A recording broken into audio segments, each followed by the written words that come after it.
പ്രിയമുള്ള പ്രേക്ഷകരെ, നിങ്ങൾ നവരത്നങ്ങൾ കണ്ടിട്ടുണ്ടാകുമല്ലോ. എങ്ങനെയാണ് നവരത്ന മോതിരം ധരിക്കേണ്ടത് എന്നെൻ്റെ പ്രിയപ്പെട്ട പ്രേക്ഷകർ അറിയണം. ഇത് നവരത്ന മോതിരമാകുന്നു. ഈ നവരത്നത്തിൻ്റെ മധ്യത്തിലാണ് റൂബി അഥവാ മാണിക്യം കാണുക. അതിൻ്റെ മുകളിലാണ് ഡയമണ്ട് ഉള്ളത്. ഈ 9 രത്നങ്ങളിലും ഏറ്റവും കാഠിന്യമുള്ള രത്നമാകുന്നു ഡയമണ്ട്.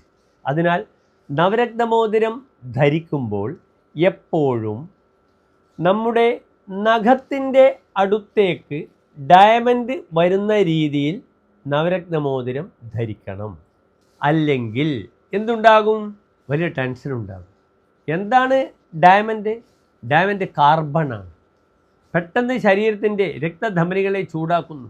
നമുക്ക് പെട്ടെന്ന് ഊർജ്ജസ്വലത കൈവരും. അത് ഉൾട്ടയായി വിപരീതമായി ധരിക്കുമ്പോൾ നമുക്ക് മാനസിക സംഘർഷങ്ങളുണ്ടാകും. ഡ്രൈവിങ്ങിൽ ബാലൻസ് തെറ്റും. വീട്ടിലെത്തിയാൽ ഭാര്യയോട് കലഹിക്കുന്ന അവസ്ഥയുണ്ടാകും. അതിനാൽ ഈ നവരത്ന മോതിരം ധരിക്കുമ്പോൾ ഡയമണ്ട് എപ്പോഴും നിങ്ങളുടെ നഖത്തിന് നേരെ പോയിൻ്റ് ചെയ്തുകൊണ്ട് ധരിക്കണം. എന്നാൽ നിങ്ങൾക്ക് ടെൻഷൻ ഉണ്ടാകില്ല. ഡയമണ്ട് എല്ലാവർക്കും ധരിക്കാൻ പറ്റുന്നൊരു രത്നമല്ല. അടുത്ത നമ്മളുടെ വിവരണത്തിൽ വളരെ സജീവമായി നാം രത്നങ്ങളെപ്പറ്റി ചർച്ച ചെയ്യുന്നതാണ്. ആ സമയത്ത് ഡയമണ്ടിനെ പറ്റിയുള്ള ചർച്ച നടത്തുമ്പോൾ ഏതെല്ലാം ലഗ്നക്കാർക്കാണ് രത്നം ധരിക്കേണ്ടതെന്ന് നാം ചർച്ച ചെയ്യും. ഒരിക്കലും കാർത്തിക ഉത്രം ഉത്രാടമെന്ന് കേൾക്കുമ്പോൾ റൂബി ധരിക്കുന്ന ഒരു സമയമുണ്ടായിരുന്നു. പഞ്ചാംഗത്തിൽ അതാണ് കാണുക.